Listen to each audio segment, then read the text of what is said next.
हमारे हनुमान जय श्री कृष्ण आमने सामने बातचीत करते हुए अधिकांश लोग शब्दों को लेकर सावधान होते हैं। आप सोचते हैं कि सीधे इस व्यक्ति से बातचीत कर रहा हूं तो कोई ऐसी बात कहने में ना आ जाए। अच्छा, मनुष्य का स्वभाव भी होता है थोड़ी प्रशंसा सुनने का,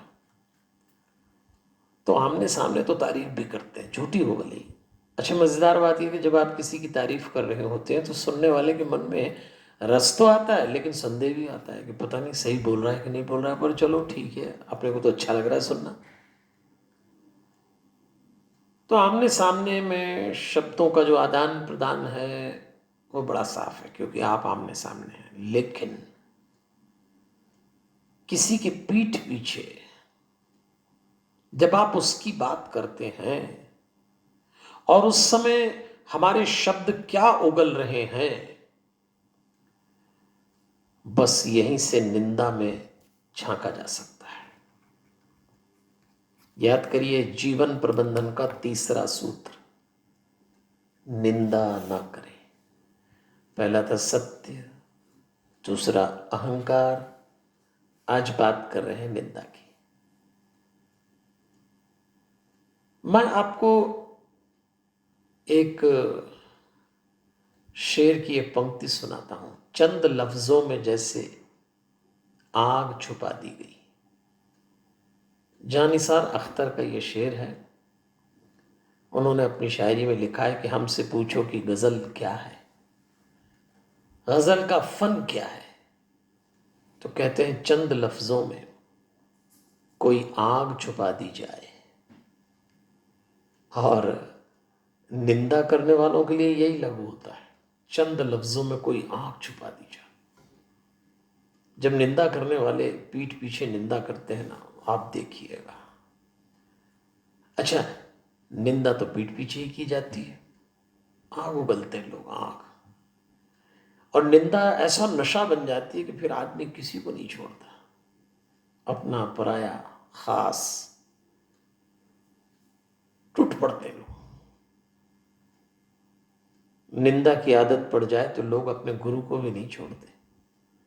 कई बार तो कहते हैं वैसे तो हमारे गुरु जी है, लेकिन, और एक दिक्कत दिखा देंगे, सबके सामने डांट देते हैं, चलो काम, उसका फेवर इसका। माँ बाप की निंदा, बच्चों की निंदा, पति पत्नी की निंदा में तो क्या रस है, पीठ पीछे। लेकिन जिन्हें परमात्मा में विश्वास है उन्हें निंदा से बचना चाहिए। हालांकि मनुष्य का स्वभाव होता है, वो किए बिना मानता भी नहीं है। आइए मैं 3 ऐसे लोगों से आपको मिलवाऊंगा राम कथा के पात्र,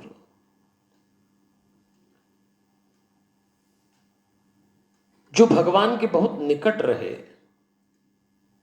लेकिन फिर भी निंदा कर गए, और भगवान ने बड़े तरीके से उनको उनकी गलती का एहसास कराया। चलिए थोड़ा सा मेरे साथ राम कथा में चलिए। वनवास के समय सीता राम जी चट्टान पर कुश का आसन बिछा के सो रहे थे। लक्ष्मण जी पहरा दे रहे थे और साथ में श्री राम के मित्र गुहराज बैठे हुए निषाद। निषाद ने जब राम को घास फूस पर सीता जी को वहां सोते हुए देखा तो दुख हुआ, और उसी दुख में निषाद ने लक्ष्मण जी से कहा कि कैकेयी मैया ने ये ठीक नहीं किया, निंदा करी। कैकेयी नंदनी मंदमती कठिन कुटिलपन कीन, जही रघुनंदन जानकी सुख अवसर दुख दीन। तुलसीदास जी ने लिखा है, कैकेयी राज की लड़की, नीच बुद्धि की कैकेयी ने बड़ी कुटिलता की है, जिसने श्री राम और जानकी को सुख के समय दुख दिया। ऐसा निषाद ने किया।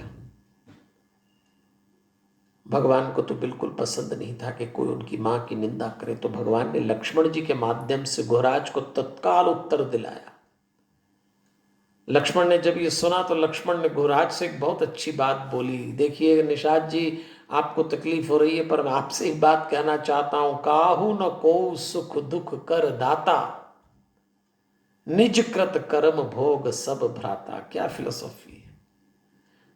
लक्ष्मण जी कहते हैं भाई किसी को कोई सुख और दुख देने वाला नहीं है, सब अपने ही कर्मों का फल भोगते हैं। लक्ष्मण जी ने साफ समझाया, गुहराज को शर्मिंदगी होगी। दूसरा प्रसंग, जब भरत जी चित्रकूट में श्री राम को लेने जा रहे थे तो उनको आता हुआ देख के, उनकी सेना को देख के लक्ष्मण जी ने श्री राम और सीता जी के सामने भरत के प्रति विपरीत टिप्पणी की और कहा, भरत हूं दो सुख दे के वो जाए, जग बौराई राजपद पाए। लक्ष्मण कहते हैं भरत को कौन व्यर्थ दोष दे, राजपद पा जाने पर सारा जगत मतवाला हो जाता है। लक्ष्मण जी की बात सुनी तो श्री राम ने कहा, लक्ष्मण जो न होत जग जन्म भरत को, सकल धर्म धुर धरनी धरत को।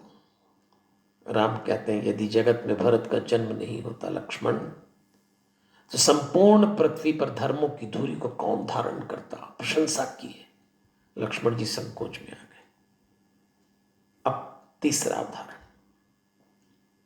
जब चित्रकूट में सब लोग आपस में मिले,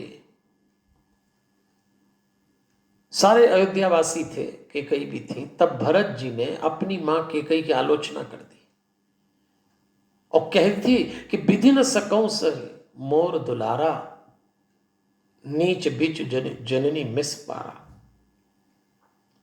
विधाता को मेरा दुलार सह न सका तो उसने नीच माता के बहाने मेरे और राम जी के बीच में अंतर डाल दिया। ऐसा भरत ने निंदा जी, हरिओम, केकई जी की निंदा की। राम सुन रहे थे तो राम कहते हैं, भरत, माता केकई को वे ही लोग मूर्खतापूर्ण दोष देते हैं जिन्होंने गुरु और साधु की सभा में कभी भाग नहीं लिया। तब भरत को एहसास हुआ, परमात्मा के इतना निकट होने के बाद भी मनुष्य अहंकार, आवेश और अनजाने में निंदा कर जाता है। इसलिए विचार और शब्द जब भी दूसरों के प्रति चले, उन्हें निंदा वृत्ति से मुक्त रखें। मीठा बोलिए, मुस्कुरा के बोलिए। देखिए ना, भगवान के निकट के लोग निंदा कर रहे हैं, तो यदि आपके भीतर ये वृत्ति अंगड़ाई ले रही है तो आप सावधान हो जाएं। कल मिलते हैं एक और नए विचार के साथ। हमारे हनुमान। जय श्री कृष्ण।